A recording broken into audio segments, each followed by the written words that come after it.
ताजा विवाद महाराष्ट्र में शरद पवार की पार्टी के नेता जितेंद्र आव्हाड के बयान पर हुआ है। जितेंद्र आव्हाड ने करोड़ों लोगों के लिए आराध्य राम के लिए तू तड़ाक वाली अभद्र भाषा का इस्तेमाल किया, उन्हें मांस खाने वाला बताया। यह भी कहा कि राम मेथी की भाजी खाता था क्या, कोई बता सकता है क्या। हालांकि बाद में जितेंद्र आव्हाड ने लोगों की भावनाओं को ठेस पहुंचाने के लिए खेद भी जताया, लेकिन बीजेपी ने जितेंद्र आव्हाड के खिलाफ थाने में शिकायत दे दी है। जितेंद्र आव्हाड के लिए मुश्किल यह भी है कि शरद पवार की पार्टी का कोई नेता भी उनके बयान के साथ खड़ा होता हुआ दिखाई नहीं देता।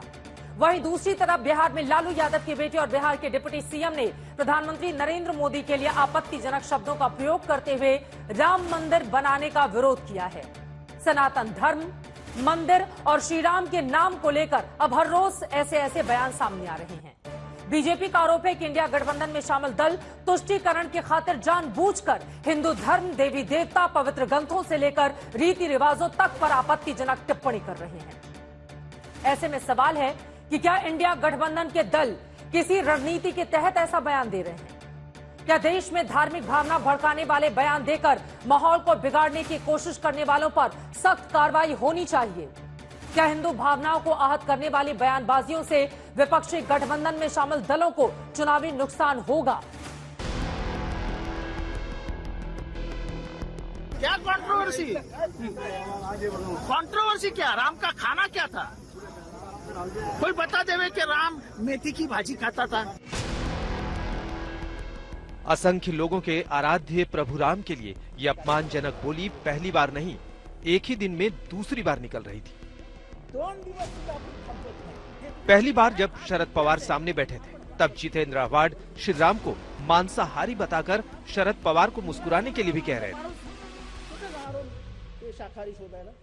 बरोबर आहे की नाही? बोलतो ते खरं बोलत असतो मी। जितेंद्र आव्हाड के भाषण पर तब पवार मुस्कुराए या नहीं, लेकिन राम भक्त जरूर भड़के। जितेंद्र आव्हाड के घर के बाहर से लेकर सड़क तक एनसीपी के अजित पवार गुट और बीजेपी के कार्यकर्ताओं का प्रदर्शन शुरू हो गया। कहीं आव्हाड को मानसिक इलाज कराने की मांग में प्रदर्शन होने लगे, तो कहीं मुकदमा दर्ज कर कार्रवाई की मांग की जाने लगी। एक विशेष संप्रदाय को खुश करने के लिए वो इस प्रकार की बेहुदी बातें कर रहे हैं। क्या खाते थे, क्या पहनते थे, ये पूछ सकते हैं मोहम्मद साहब के लिए वो क्या खाते थे, क्या पहन सकते थे। ये पूछ सकते हैं ईसा मसीह के लिए वो क्या खाते थे, क्या पहन सकते थे। नहीं पूछ सकते, पूछ ही नहीं सकते। इनकी हैसियत नहीं तो कोई आएगा, कोई सर काट के इनका ले जाएगा।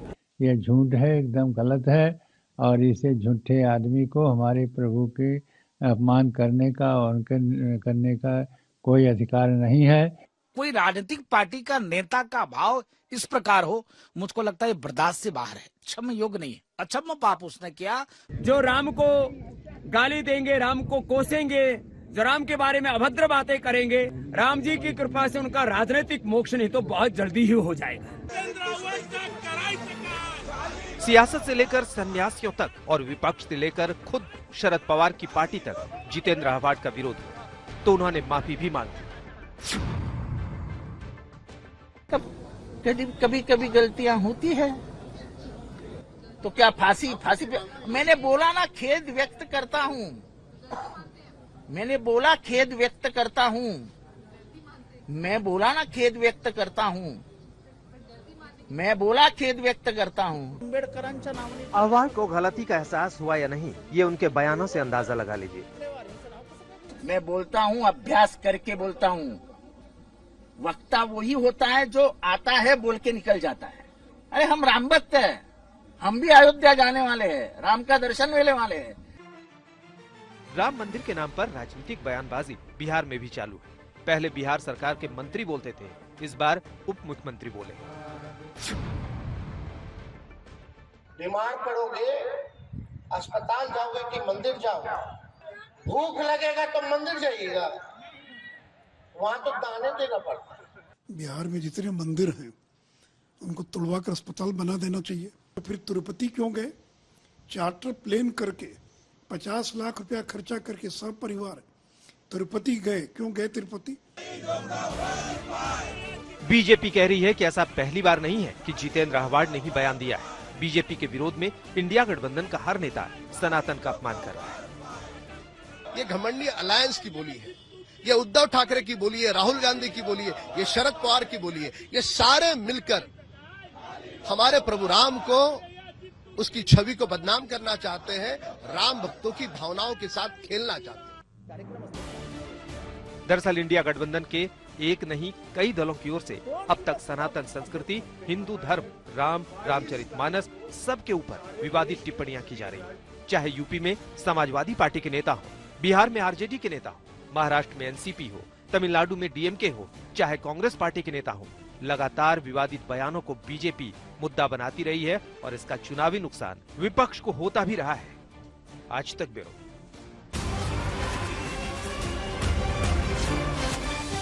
और इस वक्त की एक बड़ी खबर आपको देते हैं। केंद्रीय मंत्री गिरिराज सिंह का बड़ा बयान सामने आया है। गिरिराज सिंह ने कहा है इंडिया गठबंधन खुलकर भगवान राम का अपमान कर रहा है। इंडिया गठबंधन के लोग मिलकर सनातन को लगातार अपमानित कर रहे हैं। वो कह रहे हैं मुझे डर है कि 22 जनवरी आते आते घमंडिया गठबंधन कोई बड़ी घटना को अंजाम न दे दे।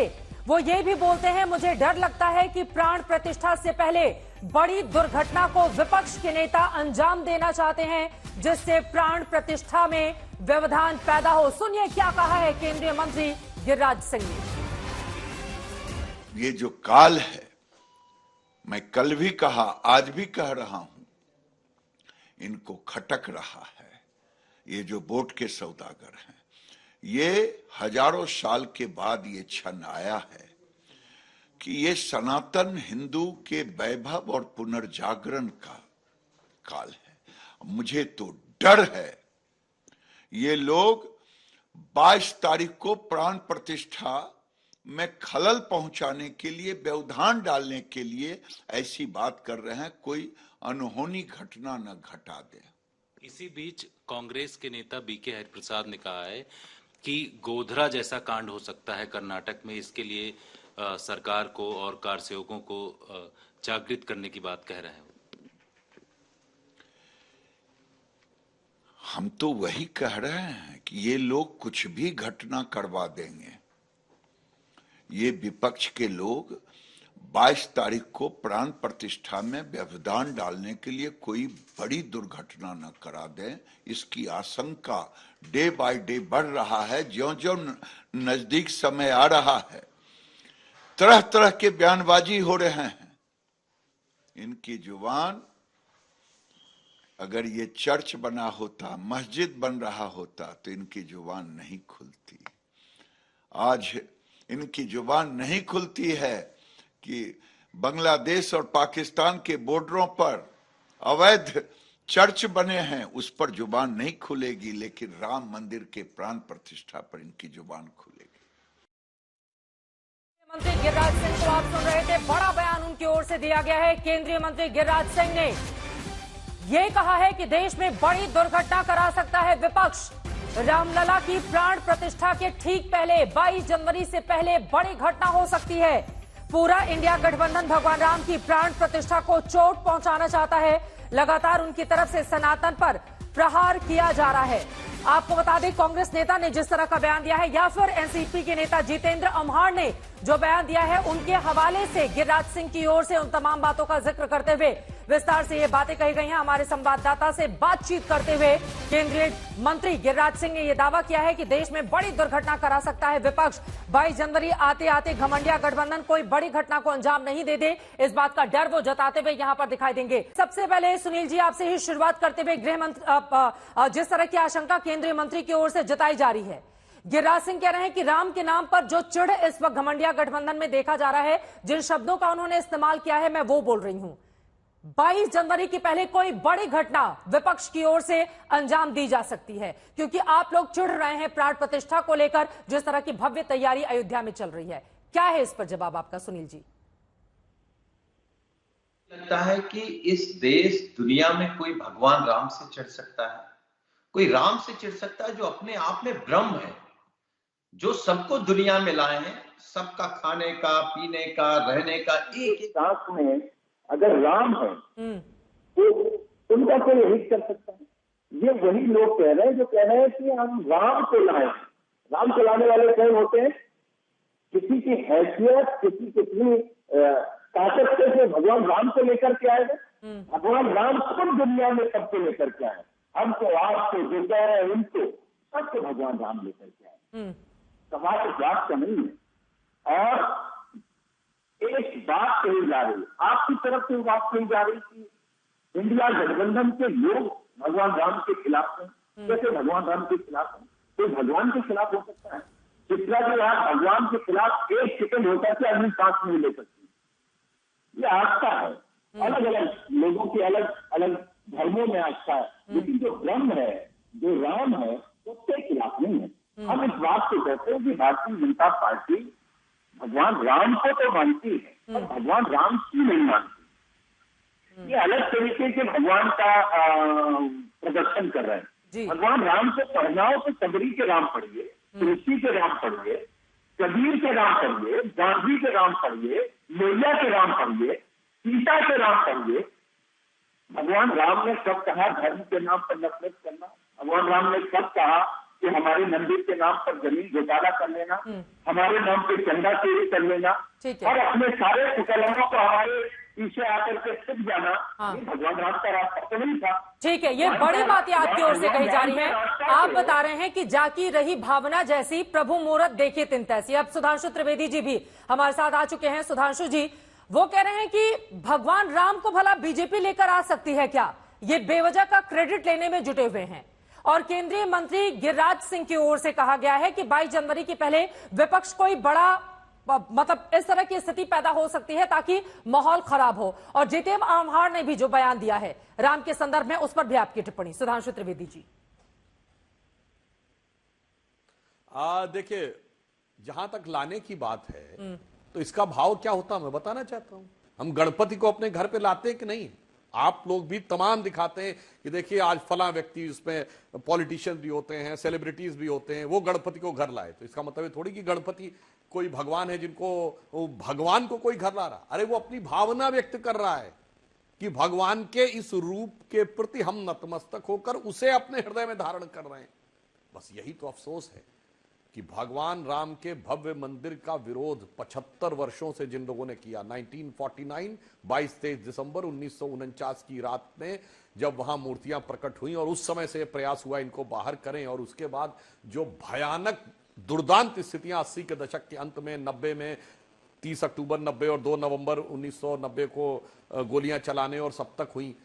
आज दुख की बात यह है कि सर्वोच्च न्यायालय के निर्णय के बाद भी एक कहावत होती है ना, लागी छूटे ना, अब तो सनम चाहे जाए जिया, वो ऐसी लग गई है कि हमेशा भगवान राम के किसी भी कार्य में विघ्न उत्पन्न करके ही संतोष उत्पन्न होता है इनको, जिन्हें विघ्न संतोषी कहते हैं। कोई ना कोई बात निगेटिव कहते रहना, कुछ ना कुछ कहते रहना। और वो मैं मानता हूं, मैं सुनील जी की बात से एक बात कहता हूं, देखिए समस्या जानते क्या है, हो सकता है इनके जो समर्थक वर्ग हो उसको भी लगता हो कि ऐसा नहीं बोलना चाहिए, मगर इनके दिल में इस कदर घृणा भरी हुई है भारतीय जनता पार्टी और मोदी जी के प्रति कि ये कई बार इस बात का लोभ संवरण ही नहीं कर पाते हैं कि उस घृणा को मैं समाज और देश के प्रति घृणा से लेते हुए भगवान राम के प्रति विरोध तक में चला जाता हूं। ये इनके सामने समस्या है। मगर मैं इनसे कहना चाहूंगा, हम तो ये मानते हैं कि भाई हम किसी के प्रति बैर नहीं रखते, बैर न कर काहू सन कोई, राम प्रताप विषमता कोई। ना हम किसी से विषमता रखना चाहते हैं,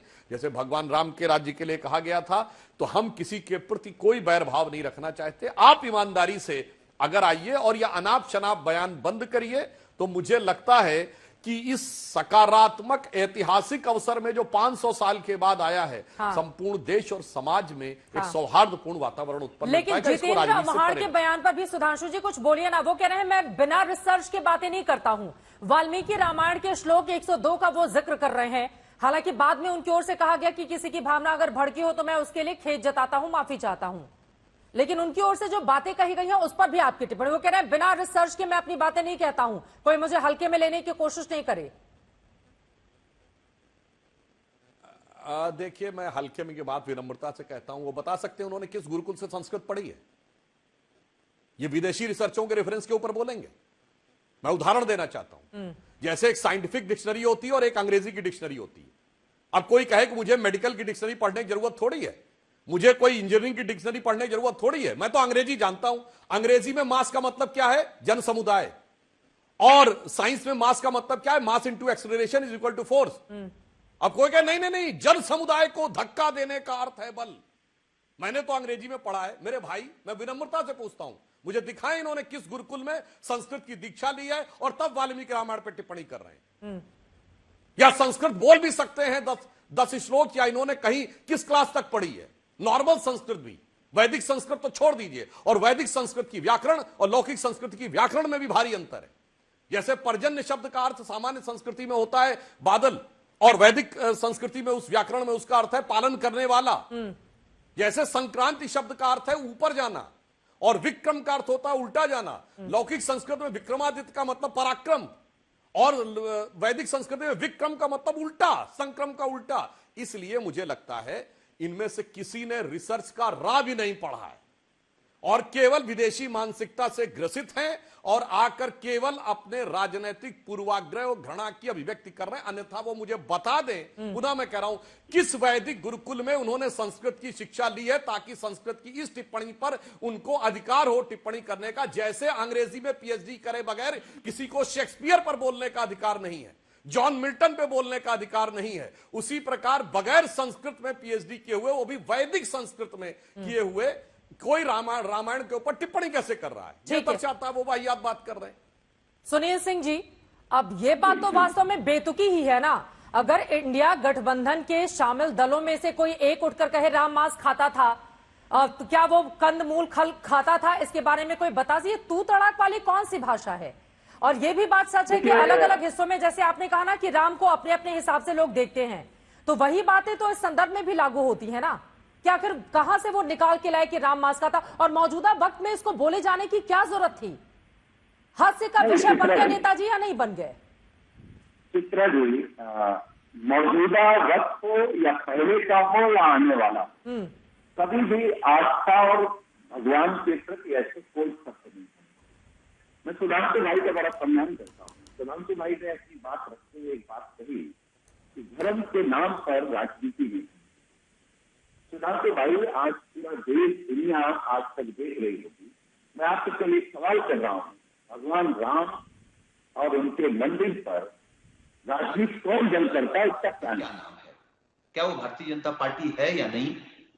आप लोग भगवान राम के नाम पर वोट मांगते हैं कि नहीं मांगते? धर्म के नाम पर, धर्म हमारा आपका निजी विषय है, धर्म राजनीति का विषय नहीं है। और राजनीति में जो धर्म को लाते हैं, इसका मतलब अपने पाप, अपने कुकर्म, अपना भ्रष्टाचार, अपना झूठ छिपाने के लिए धर्म को आगे लाते हैं। धर्म हमारा आपका निजी विषय। एक, अभी आपने साइंस, मैथ सब कुछ बताई। भगवान राम को जानने के लिए बहुत साइंस मैथ की जरूरत नहीं है। भगवान राम का नाम पूरे ब्रह्म में, पूरे ब्रह्मांड में इकलौता ऐसा नाम है, जब आप एक बार लेते हैं तो संबोधन शुरू होता है, राम भरोसे, राम स्नेही, राम खिलावन, राम स्वरूप। और उसी नाम को जब आप 2 बार लेते हैं तो अभिवादन शुरू होता है, अभिवादन का रूप लेता है राम राम।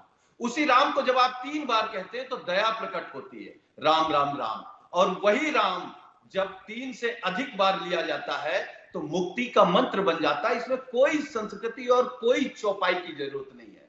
तो भगवान राम को के नाम पर कम से कम राजनीति बंद करिए, ये बंटवारा बंद करिए कि ये अच्छा है, ये बुरा है। हमारे साथ है तो राम भक्त है, हमारे साथ नहीं है तो रामद्रोही है। हमारे साथ भ्रष्टाचारी आ गया तो राष्ट्रवादी हो गया, और सामने अगर गांधीवादी भी है तो वो राष्ट्रवादी नहीं है। ठीक है, इस परंपरा को मत डालिए। ठीक है, मैं अब फौरन आपके पास आ रही हूँ। वारिस पठान जी भी अपनी बात रखना चाह रहे हैं, 2 और मेहमान हैं, लेकिन उसके पहले सुधांशु जी, राजनीति का विषय बीजेपी ने बना दिया है राम को। वो कह रहे हैं कि राम तो धार्मिक आस्था का निजी सब्जेक्ट है, इसको क्यों लेकर आते हैं आप लोग इस तरह से?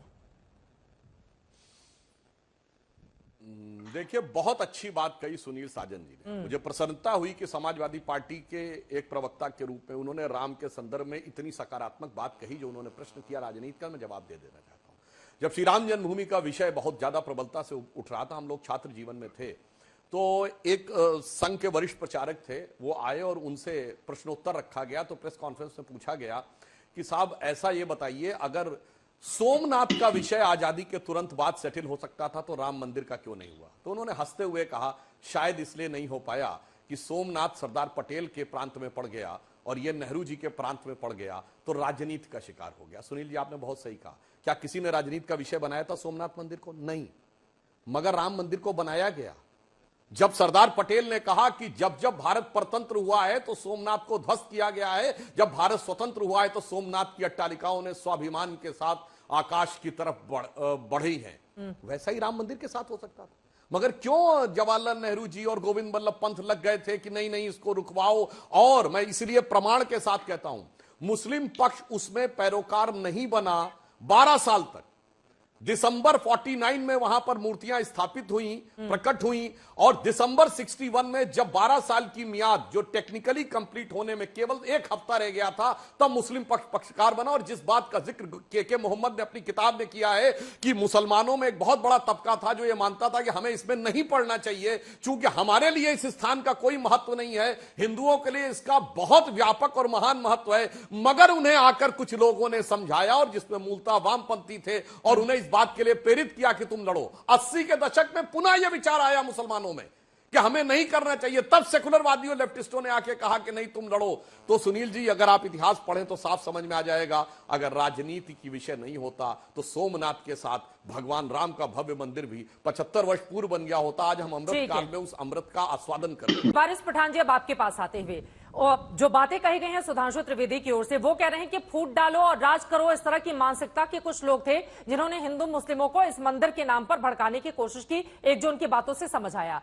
दूसरी बात यह कि बीजेपी की ओर से यह भी कहा जा रहा है कि दरअसल कुछ वर्ग विशेष का वोट लेने के लिए जितेंद्र अम्हाड़ जैसे लोग इस तरह के बयान दे रहे हैं। क्या है इस पर आपका टेक, वारिस पठान जी?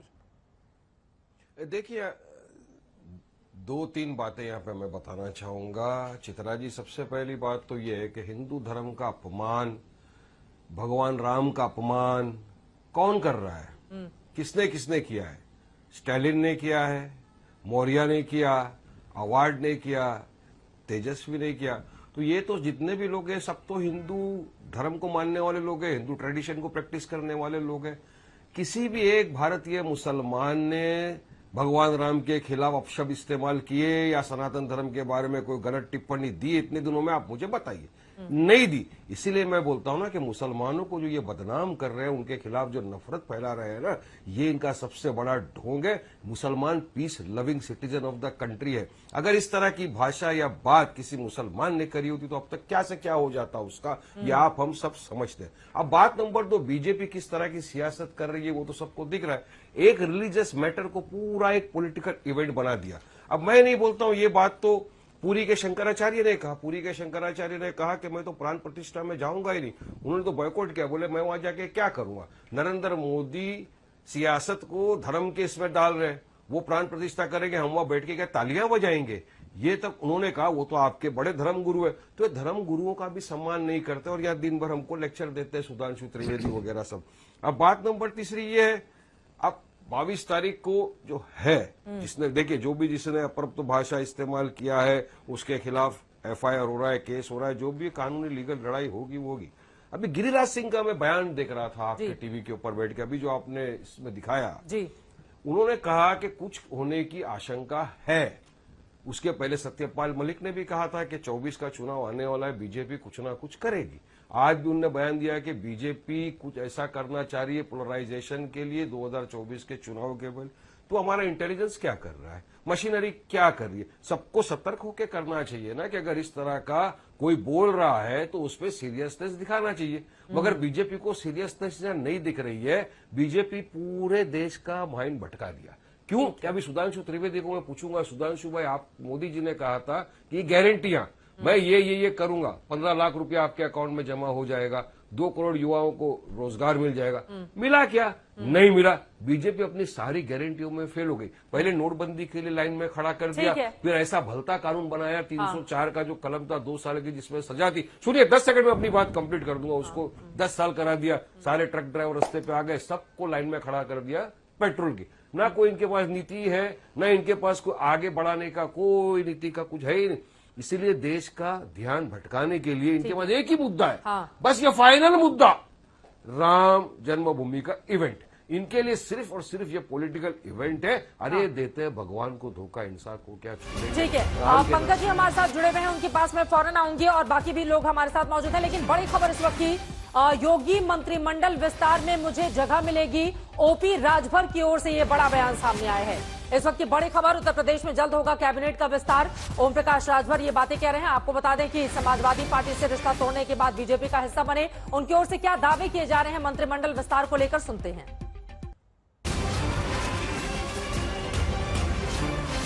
अमित शाह जी से मिलकर आए हैं, क्या वहां बातचीत हुई आपकी? देखिए, मंत्रिमंडल विस्तार के संबंध में खरवास के बाद किसी दिन विस्तार हो सकता है। उन्होंने कहा कि उनसे हमने पूछा तो उन्होंने कहा कि खरवास के बाद उसको हम करवा देते हैं। ओके, तो क्या ये जो राम मंदिर का वो है प्राण प्रतिष्ठा, उसके पहले ही 15 तारीख के आसपास बता रहे हैं आप? बताया तो हमको यही है।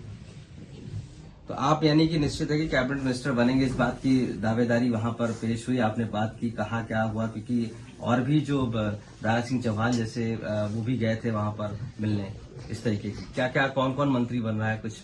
देखिए, सबकी बात हम नहीं बता सकते। भारतीय समाज पार्टी बहुत पहले से तय है। हम लगभग साल भर से आप लोगों से कहते हैं कि जिस दिन विस्तार होगा उस दिन राजभर मंत्रिमंडल में शामिल होंगे। तो अब वो समय भी आ गया है, खरवास बीत जाता है, तो किसी भी समय मंत्रिमंडल का विस्तार होगा। तो ओम प्रकाश राजभर को आप सुन रहे थे मंत्रिमंडल विस्तार पर वो अपनी बातें रखते हुए। लेकिन एक बार फिर से लौट आते हैं राम नाम के मूल मुद्दे पर, जिसको लेकर हम दंगल में चर्चा कर रहे थे। दो मेहमान, विनोद बंसल जी आपके भी पास आऊंगी, पंकज जी, लेकिन उसके पहले सुधांशु त्रिवेदी जी, जो 3 बड़ी बातें वारिस पठान की ओर से, एक पुरी के शंकराचार्य का उदाहरण देते हुए उन्होंने सवाल पूछा, एक धार्मिक कार्यक्रम को इतना बड़ा राजनीतिक इवेंट बनाकर 2024 में आप लोग फायदा लेना चाहते हैं। और फिर उन्होंने कहा कि अगर किसी मुसलमान ने बोला होता तो देश में क्या माहौल होता, राम के खिलाफ इस बात को समझा जा सकता है। तीनों पर आपका जवाब। मैं इसी आपके अंतिम वाक्य से ही ये बात शुरू करता हूं। वारिस पठान जी ने सही कहा कि मुसलमान तो कोई बोल नहीं रहा है, मगर साहब मुसलमानों की वोट की प्रत्याशा में, छटपटाहट में, आकुलाहट में, बौखलाहट में एक प्रतिस्पर्धा मची हुई है। एक कहावत होती है चित्रा जी, नया मुल्ला प्याज ज्यादा खाता है, मगर यहां जो गैर मुल्ला है वो प्याज ज्यादा खाने में लगा हुआ है और आंसू निकलवाने में लगा हुआ है, क्योंकि इस समय महाविकास अघाड़ी के अंदर की जो निचले स्तर की राजनीति हो गई है। क्योंकि तीनों दलों को लगता है, जिसमें शिवसेना को छोड़ दे तो कम से कम राष्ट्रवादी तथा कथित राष्ट्रवादी कांग्रेस और कांग्रेस को लगता कौन मुसलमानों को अपनी तरफ खींच ले, उसके लिए ये बयान दे रहे हैं। और इसके लिए मैं राष्ट्रवादी कांग्रेस पार्टी से कहता हूं, क्यों भाई, छत्रपति शिवाजी महाराज जी का जानता राजा, ये पूरा नाटक जो था, बहुत रंगमंच है, वो है दादा साहब पुरंदरे का लिखा हुआ, जिसको कि पवार साहब खूब करवाते थे। मैं पूछना चाहता हूं, छत्रपति शिवाजी महाराज के लिए क्या लिखा उनके राजकवि भूषण ने? मोड़ राखे मुगल मरोड़ पातशाह रखे, राम नाम रख निज रसना सुघड़ में। यानी मुगलों को मरोड़ के रख दिया और जो पातशाह थे उनको तोड़ के रख दिया, अपनी जिह्वा पर राम नाम रख के। मोड़ राखे मुगल मरोड़ पातशाह राखे, राम नाम रख निज रसना सुधर में। और बैरिन की हद राखी तेग बल शिवराज, देव राखे देवल स्वधर्म राखो घर में। बैरियों को हद में रख दिया और देवताओं को देव स्थान में और स्वधर्म को अपने घर में स्थापित किया। यही तो आज मोदी जी के रेड में हो रहा है। मुगलिया मानसिकता वालों को मरोड़ के रखा हुआ है, देश के विरोधियों को हद में रखा हुआ है। देवल में यानी देव स्थानों में देव सुशोभित हो रहे हैं, काशी विश्वनाथ से लेके श्री राम जन्मभूमि तक और महाकाल के कॉरिडोर तक। और स्वधर्म राख्यो घर में, अगर हैसियत है किसी एनसीपी वाले की तो बोल दें। ये बोल के कितना बड़ा अपमान छत्रपति शिवाजी महाराज का किया इन लोगों ने, इसके लिए महाराष्ट्र की जनता इनको कभी माफ नहीं करेगी। ठीक है, वारिस जी अपनी बात कही, उसके बाद बाकी लोगों को 2 लाइन में जल्दी से सर। एक 10 सेकंड में मैं सुधांशु त्रिवेदी से एक डायरेक्ट सवाल पूछना चाहता हूं, जो काफी मेरे नॉन मुस्लिम दोस्तों ने मुझे कहा कि आप पूछिए, और मैं पूछना चाहता हूं सुधांशु भाई, रामलला की जो मूर्ति प्रकट हुई थी, जिसके ऊपर इतना सारा सब बवाल हो गया, उसके ऊपर बाबरी आ गई, आपने शहीद कर दिया, राम मंदिर बना दिया, वो मूर्ति कहाँ है? उसके बारे में आपको कोई नॉलेज है? वो मूर्ति क्यों नहीं रखी जा रही है? उसकी जगह दूसरी मूर्ति क्यों रखा जा रहा है? मेरी सिंपल बात का जवाब जनता जानना चाहती है, जनता का सवाल है सुधांशु भाई आपसे। बोले सुधांशु जी। वारिस पठान जी ने जो बोला, यहीं पे मेरी जितेंद्र अवार्ड जी की बात का उत्तर भी आ जाता है। मान्यवर, जैसे मैंने उनसे कहा कि उन्होंने अगर वैदिक गुरुकुल में संस्कृत नहीं पढ़ी तो टिप्पणी जवाब नहीं दो। करें। वैसे आपने जो प्रश्न किया है इसके लिए कोई आधिकारिक धर्माचार्य, महामंडलेश्वर वही आकर उत्तर दे सकता है। जैसे आप नेता हैं, आप कोई आलिम, फाजिल, मौलवी, मुफ्ती, मुकर्रम बारी नहीं है तो कि आप आप जो कुरान रोज के इतने किसी भाषण विषय पे देते बोलेंगे। हो। उसी प्रकार जो अधिकारी है, आप इस विषय की बात का अगर कोई जवाब देने का अधिकारी है कि वही मूर्ति मुझे है, नहीं वहां पता पर है, उसके स्थान पे कौन सी मूर्ति आ रही है, तो ये मुख्य पुजारी जो है वो जवाब देंगे। आप तो इतने बड़े हिस्टोरियन मान्यवर, ये उनका अधिकार क्षेत्र है। आप आप की तरह तो नहीं है कि 1600 हर चीज में साल हम ही पहले क्या बोलेंगे। हुआ था, भाई, किसके घोड़े का ये भारतीय जनता पार्टी किसके का घोड़े विषय का नहीं क्या है। नाम था, किसका क्या नाम था, सब आपको पता है। ये सवाल नहीं पता आपको, ये सवाल का जवाब नहीं है आपके पास। हाँ, मुझे रामलला पता की है, जो मैंने तो मूर्ति कहा ना, प्रकट हुई थी, ये निर्णय क्या वो होगा? कहाँ है, उसको क्यों नहीं लगाया जा रहा है? ये जनता का सवाल है। ये तो चित्रा जी को आपको पूछना चाहिए था। मैं अरे ये भाई, सवाल कर आपने रहा हूं किससे सुधांशु कहा जी कि नहीं आपसे। लगाया जा रहा है? पूरी जनता के बिहाफ वो पे मूर्ति सिंह का ने निशान पहले वहीं सवाल के पूछा ऊपर था है। वारिस पठान जी, उसके बाद आप सवाल पूछ रहे हैं। ठीक है, अगर जवाब है तो दीजिए, नहीं तो मुझे लग रहा है विनोद बंसल जी, विश्व हिंदू परिषद बड़े विस्तार से कार्यक्रम को भव्य बनाने में लगा हुआ है। क्या आप जवाब दे पाएंगे विनोद बंसल जी? वारिस पठान जी ने जो सवाल पूछा है, जो रामलला की मूर्ति प्रकट हुई थी, उस मूर्ति को क्यों नहीं रखा जा रहा है गर्भगृह में? मतलब ये उनका सवाल है। चित्रा जी, एक रामचरितमानस में एक दोया चौपाई है, हाँ। जिसकी रही भावना जैसी प्रभु मूरत देखी तन तैसी। अगर ये अंदर अंदर अपनी अंतरात्मा में झांक लेते, कुरान हदीस में और उसमें क्या लिखा हुआ है, घोड़ों के बारे में, इसके बारे में, उसके बारे में, पृथ्वी कैसी है और विज्ञान क्या है, ज्ञान क्या है, तो इनको अपने आप ही ये भी विद्वान बन जाते, ये भी उलेमा और फाजिल बन जाते। लेकिन देखिए अपने चित्रा जी, इन्होंने अपने विद्वान प्रवक्ता बैठे हुए बीजेपी के, उन्होंने इस बात का जवाब दे दिया है। मैं कहना चाहता हूँ, देखिए ये कीचड़ उछालने के नए नए स्वगुफे हैं इनके। हिंदू मान्यताओं, हिंदू धर्म स्थलों और हिंदू जो आस्था के केंद्र हैं, उन पर किस तरह से कीचड़ उछाली जाए, किस तरह से उनका मजाक उड़ाया जाए, किस तरह से उनको घृणित तरीके से उसको बदनाम करने की कोशिश की जाए, ये इनका नया सगुफा है। मैं कहना चाहता हूँ, देखिए ये हमारा अपना मुद्दा है ना, हम किसको पूछते हैं, कैसे पूछते हैं, किसको रखते हैं, किसको नहीं रखते, ये आपका मामला नहीं है। आप कुरान में देखिए ना, आप देखिए कि वो अल्लाह कहाँ है। ये फिर अगर उस पर कोई क्वेश्चन करेगा तो आप भी लग जाएंगे। अरे है तो कहाँ है, बताओ ना। अच्छा, विज्ञान बताओ। मैं वैज्ञानिक प्रश्न पूछ रहा हूँ। अल्लाह देश की जनता के लिए कर रहे हैं चित्रा जी। उनको सवाल का जवाब, मैं क्या जाके बोलूंगा? चलो मेरे दोस्त लोग को क्या जवाब दूं आज? सुधांशु भाई कट मान लिए, बोले नहीं भाई मेरा बात नहीं है ये, मैं कोई महंत नहीं हूँ, महाराज नहीं हूँ, पंडित नहीं हूँ। सुधांशु जी ने कट मान लिया। अब आप बोल रहे हो कि तुम्हारा मामला नहीं है, तो किसका मामला है? आप डिबेट करके क्या करेंगे? जनता, मैं यहाँ से जब जाऊंगा शाम को मेरे घर पे, मेरे दोस्त को मेरे को सवाल करेंगे, पूछेंगे क्या जवाब मिला, क्या जवाब दूंगा मैं? पैगम्बर मोहम्मद का क्या शक्ल जवाब कैसी दूंगा? थी, उनकी लंबाई चौड़ाई कितनी थी, बताओ ना। पैगम्बर मोहम्मद साहब की लंबाई कितनी थी, चौड़ाई कितनी थी, रंग कैसा था, रूप कैसा था, हाथ न पहुंचाया जाए, इस तरह का अपराध भाषा इस्तेमाल करेगा, आप पे केस करके आपको जेल में डाला जाएगा, आपको केस करके जेल में डाला जाएगा। मैं आपसे सिंपल सवाल कर रहा हूँ, जो जनता का सवाल है, मेरे हिंदू भाइयों का सवाल है, करोड़ों मेरे हिंदू भाइयों का सवाल है, उसका जवाब दे दो बंसल। और नहीं है तो खामोश बैठ जाओ। नहीं है जवाब तो बोलो, नहीं है जवाब, हमारे पास खत्म हो गया, ऐसा बोल के कट लो। सुधांशु भाई कट लिए, तुम भी कट लो, नहीं है जवाब तुम लोगों के पास, तुम लोगों के पास जवाब नहीं है इसका। आपने सेकंड के अंदर मेरे को चेतावनी दे दी, आपने सेकंड के अंदर मुझे चेतावनी दे दी न्यायालय की।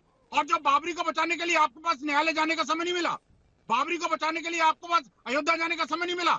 अरे आपके पास कोई तर्क नहीं है, सुधांशु जी भी बोलना चाह रहे हैं इस मुद्दे पर। हाँ, भाई ठीक है, मुझे नहीं पता। नहीं, सवाल तो जायज है ना। अब वारिस पठान जी ने या दिग्विजय सिंह जी ने, इसके पहले सुधांशु जी, जो सवाल पूछे सबके जहन में होगा ना कि रामलला जो प्रकट हुए थे और जो मूर्ति की भगवान राम, लक्ष्मण, चारों लोगों की, हनुमान जी की, जिनकी अभी वर्तमान में पूजा अर्चना होती है, उनको लेकर क्या है प्लान? सुधांशु जी, अगर वो पूछ रहे हैं रामलला की प्रकट मूर्ति पर, तो क्यों नहीं जवाब है? हाँ, मैं पहले मैं विधिवत जवाब देता हूं। देखिए, हर मंदिर में स्थापित मूर्ति और स्थापित तत्व का एक निश्चित समयांतराल के उपरांत परिवर्तन होता है। जगन्नाथपुरी में हर 12 वर्ष के बाद उनकी मूर्ति बदलती है और जो मुख्य पदार्थ है वो उसके अंदर स्थापित किया जाता है, प्राण प्रतिष्ठा की जाती है। मगर साहब, वारिस पठान साहब, आपने बड़ी अच्छी बात बोल दी। आपने तो कहा ना, दिसंबर 1949 में वहां मूर्तियां प्रकट हुई थी, साधुवाद आपने माना, मूर्तियां प्रकट हुई थी। तो ये बताइए, उसके बाद वहां 1992 तक तो मूर्तियां रखी थी, वो मंदिर था कि मस्जिद था? नमाज तो हुआ नहीं। तो पहले बाबरी मस्जिद वर्ड वापस लीजिए, जहां 33 साल से मूर्तियां रख के पूजा हो रही थी, और वहां एक दिन भी नमाज नहीं हुई तो वो किस नजरिए से आपको मस्जिद नजर आया? अब दूसरा मैं पूछना चाहता हूं, अरे साहब बुत शिकन बुत परस्ती के बारे में पूछने लगे, सोच समझ के बोला है आपने, इस्लाम से खारिज हो जाएंगे। मस्जिद साहब ये मुशरिकी वाली बात हो गई कि आप पूछ रहे हैं कि भगवान राम की वह मूर्ति जो प्रकट हुई थी, आपने बोला है। सुनिए वारिस जी आपने बोला है, सुनिए प्रकट हुई थी कि मूर्तियों का परिवर्तन होता। मैंने आप लोग का केस था ना जिसके ऊपर इतना बड़ा केस हो गया, आप विश्वास करते हैं मूर्ति प्रकट हुई थी? एक मिनट वारिस पठान आप बताइए, मूर्ति प्रकट हुई थी, विश्वास करते हैं? आपने एक्सेप्ट कर लिया कि बाबरी मस्जिद के नाम पे धोखा दे रहे थे। प्रकट हुई थी दिसंबर की रात में, और आपने बताइए मूर्ति प्रकट हुई थी, आप और आपके जो मुस्लिम लोग, मैं तो सवाल कर रहा हूँ सुधांशु, अरे बताइए ना सुधांशु, आपका ही वाक्य से बोल रहा हूं, आपका ही सेंटेंस था, मूर्ति प्रकट हुई थी रात के अंधेरे के अंदर। अगर मानते हैं तो मैं जवाब देता हूं, मैं और नहीं मानते हैं मेरे तो सारे जिन्होंने कहा कि आप शैतानी कर रहे हैं। चलिए बोलिए कहाँ है सुधांशु जी? रामलला की मूर्ति कहाँ है? हमको चाहिए, वो कहाँ है? हमको सवाल। अरे भाई मैं तो आपसे कह रहा हूँ ना, आपने ये स्वीकार कर लिया कि वहां मूर्ति थी, तो पहले वापस लीजिए कि वो बाबरी मस्जिद नहीं बात करते हो। पहले आप कहिए कि बाबरी मस्जिद नहीं थी, बोलिए। आपने बोला है क्योंकि मस्जिद में मूर्तियों की पूजा नहीं होती। अच्छा कहाँ है? हाँ या ना? कहाँ है वो मूर्ति? कहाँ है? अरे तो रात के अंधेरे में रखा था ना। अरे बताइए वो पुजारी के पास है, वहां पे है मूर्ति, किसने कहा? और आप जो है आपने तो एक्सेप्ट कर लिया ना, पहले बाबरी मस्जिद वापस लीजिए शब्द। आप लोग ने बोला, सुप्रीम कोर्ट ने भी बोला शब्द वापस लीजिए, बाबरी मस्जिद सही नमाज बंद। अरे भाई आप खुद कह रहे हैं 49 से 92 तक वहां बंद कर दिया, कहाँ है मूर्ति की पूजा हो रही है और शहीद बाबरी मस्जिद हो रही है। देखिए कैसे अरे ये लोग छल प्रपंच कहाँ है वो? फिर मूर्ति कहाँ है? भाई वारिस पठान, चलिए 92 के बाद कहाँ है? चलिए बताइए मेरे को। थी तो मस्जिद कैसे हुई? अभी आप फंस गए, बताइए मेरे को कहाँ है? अरे बताइए रामलला वहीं पे मूर्ति स्थापित थी। 30 साल अरे हो वो गए, बहुत दिन टाट के छप्पर में भी रहे, अब वो जाके मेरे को सवाल का जवाब दो।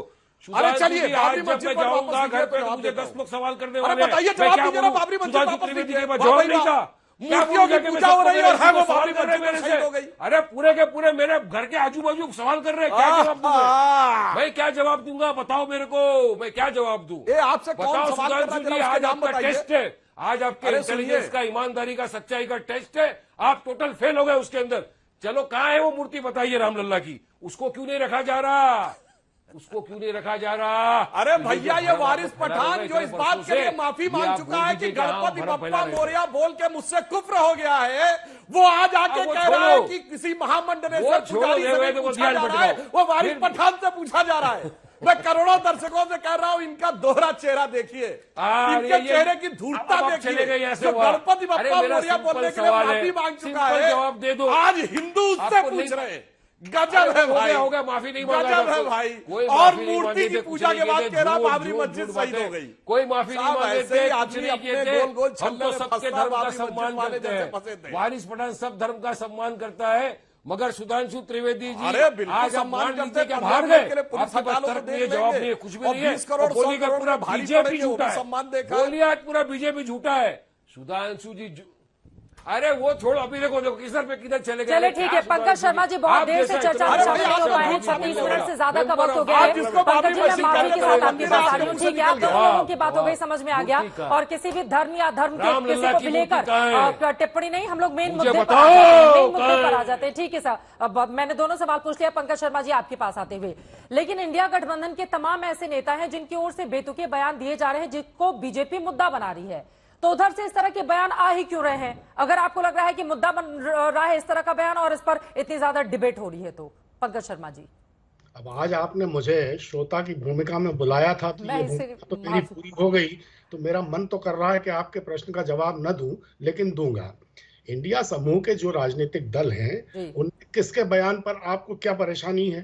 किसने क्या बयान दे दिया है? इस तरह के तो कोई बयान नहीं आए हैं। किस बयान का आप जिक्र कर रही हैं? आप अपनी बात को आगे बढ़ाएंगे या फिर मैं आपका जवाब दूं आपके सवाल का? पंकज शर्मा जी पता है ना, मैंने पहले ही माफी मांग ली थी। यकीनन डिबेट में कई बार ऐसा हो जाता है कि कुछ मेहमान रह जाते हैं। विनोद बंसल जी ने, मैं बता रही हूँ पंकज जी, मैं बता रही हूँ, पूरी रिसर्च के साथ मैं भी बैठी हूँ, मैं बता देती हूँ। जितेंद्र अम्हाड़ कह रहे हैं राम मांस खाता था। आरजेडी के फतेह बहादुर सिंह कह रहे हैं मंदिर अंधकार की ओर ले जाता है। स्वामी प्रसाद मौर्य हिंदू धर्म को धोखा बताते हैं। सैम पित्रोदा बोलते हैं राम में भारत चिंताजनक है। शशि थरूर कह रहे हैं पीएम का मंदिर उद्घाटन बेहद चिंताजनक है। फारूक अब्दुल्ला बोल रहे हैं राम मंदिर की जरूरत ही क्या है इस देश में। चंद्रशेखर यादव बोल रहे हैं रामचरितमानस पोटेशियम साइनाइड है। रामचरितमानस को लेकर फिर से मौर्य की ओर से बयान दिया जाता है कि इसको बैन कर दिया जाए।